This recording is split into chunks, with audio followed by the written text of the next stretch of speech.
against the world's greatest superpowers, we must look at the men who held the strings. Hermann Göring, the flamboyant warlord. Heinrich Himmler, the cold-blooded architect of terror. Joseph Goebbels, the psychological manipulator. And Albert Speer, the technocrat who fueled the war. Hitler intentionally structured his inner circle to fight amongst themselves.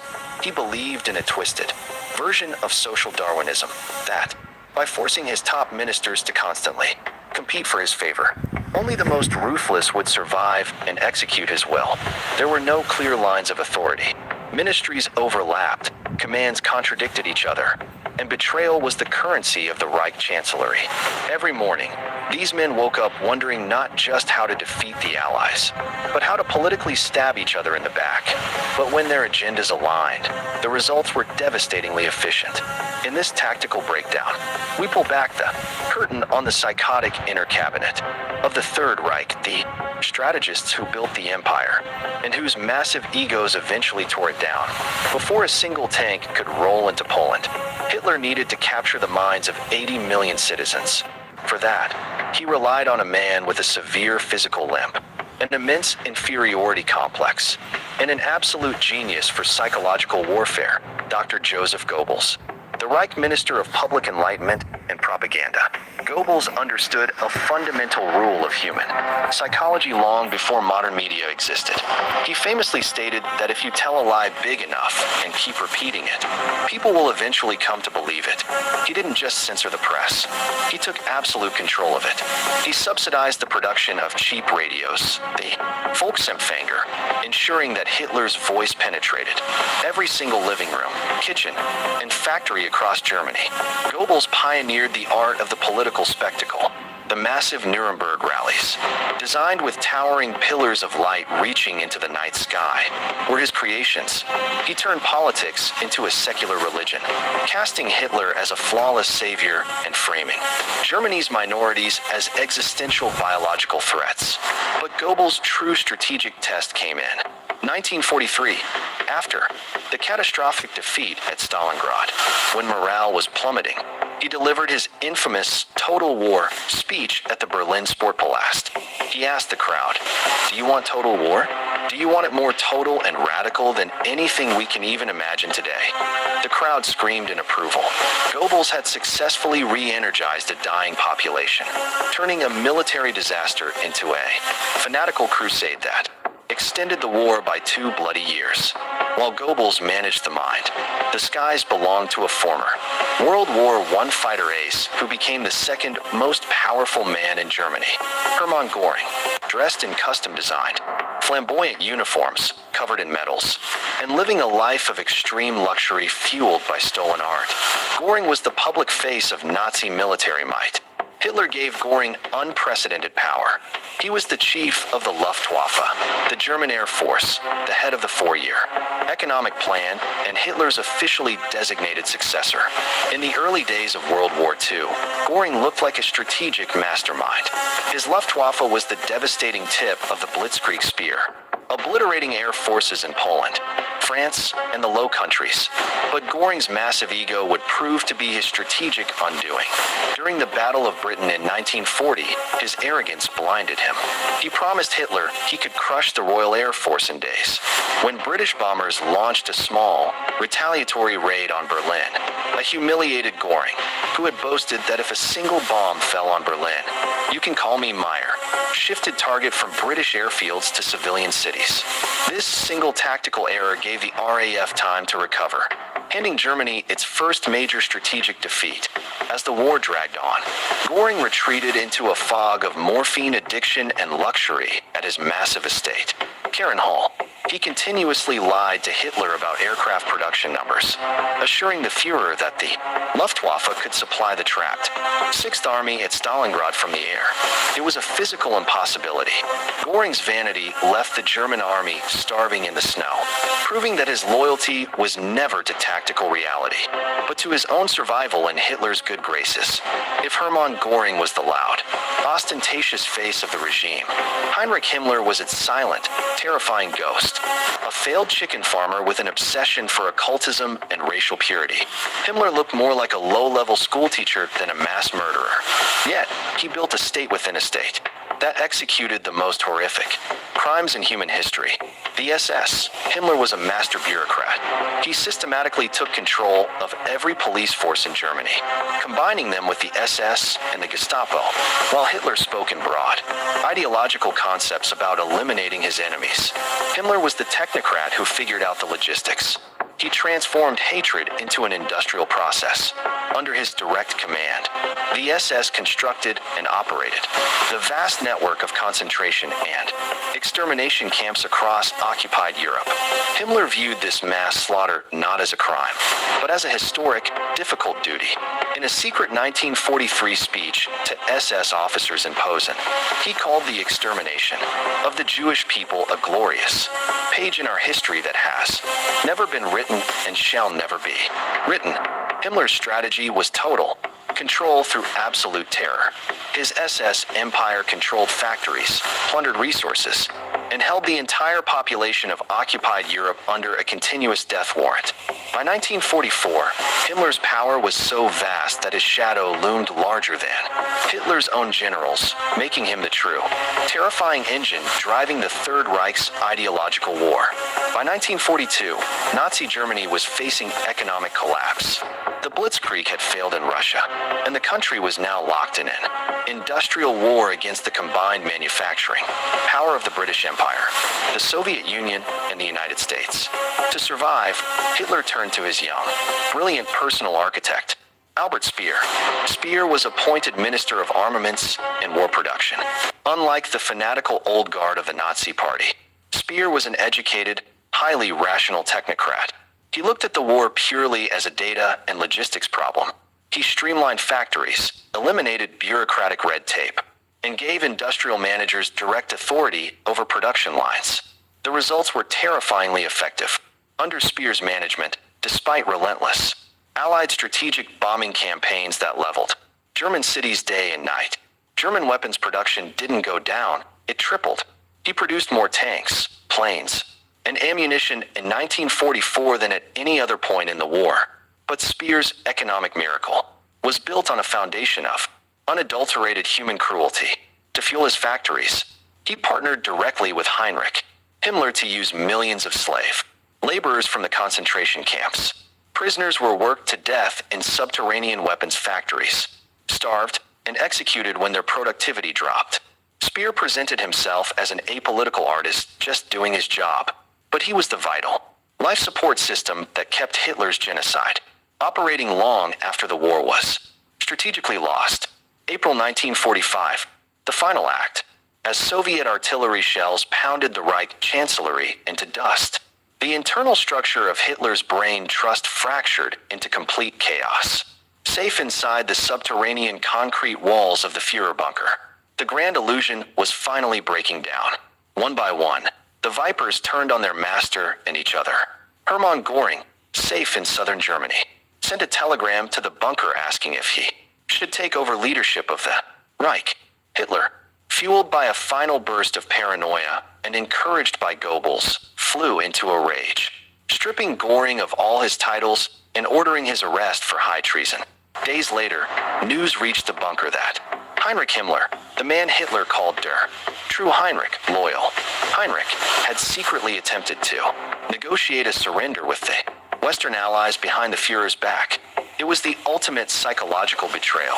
Hitler ordered Himmler's execution, but the SS chief had already disappeared into the shadows, disguised as a common soldier. Only Joseph Goebbels remained completely loyal to the very end. On April 30th, after Hitler committed suicide, Goebbels briefly became chancellor of a ruined nation. One day later, refusing to live in a world without National Socialism, Goebbels and his wife poisoned their 6 children before committing Suicide in the Chancellery Garden. Albert Speer chose a different path of survival, disobeying Hitler's final Nero decree, which ordered the total destruction of Germany's remaining infrastructure before surrendering to the Allies. The reckoning came at Nuremberg. Göring was sentenced to hang, but cheated the gallows by swallowing a hidden cyanide capsule hours before his execution. Himmler committed suicide shortly after being captured by British troops.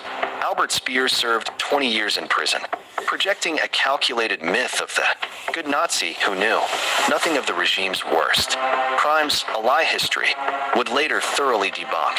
Hitler's brain trust proved that absolute evil does not require a single monster. It requires a network of ordinary men, intellectuals, bureaucrats, and administrators who willingly suspend their morality to serve a fanatical vision. Their legacy is not one of strategic genius, but an eternal warning of how easily civilized minds can organize the destruction of the world. Thanks for watching History Insignia TV.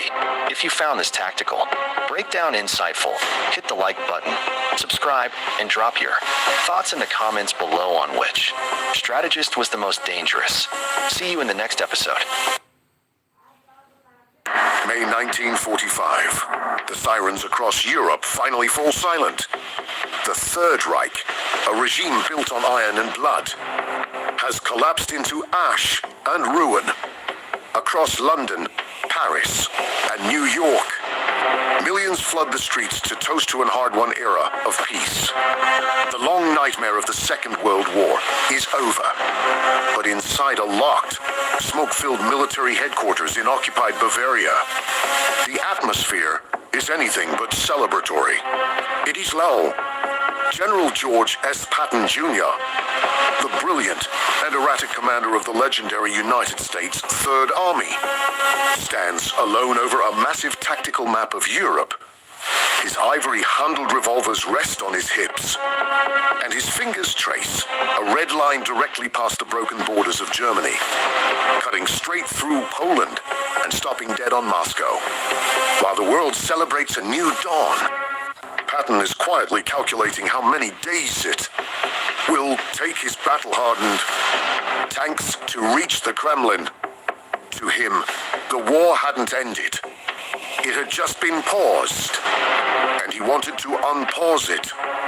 Turning to his inner staff, Patton muttered a phrase that would terrify Washington if it leaked. We're going to have to fight them sooner or later. Why not now, while our army is intact and our columns are hot? History books tell us the Cold War began years later, fought with shadow spies, proxy conflicts, and nuclear standoffs. But they completely omit a terrifying hidden window in May and June of 1945, where the world almost burned in a third world. War not because of a political crisis, but because a rogue American general was actively trying to start one. This is the untold story of Patton's secret rearmament of German troops, his illegal border provocations, and the frantic, undocumented scramble by Dwight D. Eisenhower to stop his own most dangerous general before he set the globe on fire. To understand the massive information gap hidden beneath the official history of their day, we have to look at the map of Europe exactly the way Patton saw it. The Red Army hadn't just captured Berlin. They had swallowed Eastern Europe whole. Millions of Soviet soldiers, hardened by years of brutal total warfare against the Wehrmacht, stood organized and occupying everything from Prague to Vienna. Washington and the mainstream press viewed this as a monumental diplomatic triumph of the Allied coalition. General Patton, however, looked at the horizon with absolute horror. He saw a massive, totalitarian machine sitting right on the doorstep of a completely exhausted, bankrupt, and defenseless Western Europe. Patton's personal diaries, which were heavily censored for decades after his death, reveal an unsettling truth. He genuinely believed the Allied high command was throwing away the very victory they had just spent years bleeding for. He wrote bitterly, "We have destroyed what could have been a barrier against communism and replaced it with a monstrous tyrant." Most generals obey foreign policy, but Patton believed he answered to a higher power and a self-proclaimed mystical destiny. He was entirely convinced he had lived past lives as a Greek hoplite, a Roman legionary, and a cavalryman under Napoleon. To him, the plains of Central Europe were just another historic canvas where he was destined to conquer an empire. By mid-May, Patton decided he wasn't going to wait for a green light from political bureaucrats in Washington. He began taking secret, highly unauthorized practical steps to prepare his Third Army for a sudden offensive eastward. This is where the standard historical narrative completely breaks down into a hidden conspiracy. As part of the official surrender agreements, Patton's forces had rounded up hundreds of thousands of German prisoners of war. Supreme Allied protocol dictated these men were to be immediately disarmed, logged, stripped of their military structures, and placed into labor camps. But Patton gave his corps commanders an astonishing verbal directive that defied every treaty signed by the United States. He ordered them to maintain the internal command structures of select German panzer and veteran infantry divisions entirely intact. German officers kept their uniforms, their men, and their organization. Even more shocking, German military mechanics were quietly ordered to keep servicing their Panther and Tiger tanks, their half-tracks, and their heavy artillery pieces instead of dismantling them. To any outside inspector, it appeared the Third Army was simply suffering from a massive logistical bottleneck in processing the sheer volume of surrendering troops. In reality, Patton was preserving a highly disciplined, fanatically anti-communist ghost army. He openly told his inner circle, "We can weaponize them, integrate them into our own armored columns, and push the Red Army back across the Volga in a matter of weeks." It was a gamble that completely violated the Yalta agreements. If Soviet intelligence got wind of it, the alliance would instantly rupture, triggering a hot war on the spot. And Patton wasn't content with just waiting for the spark. He went out to find it. By late May, he took his most dangerous step yet by ordering unauthorized high-altitude tactical reconnaissance flights. American scout planes crossed directly over the demarcation lines, photographing Soviet supply hubs, bridge deployments, and troop concentrations deep within the Soviet zone. On the ground, Patton's 4 war carry units began conducting incredibly aggressive border patrols.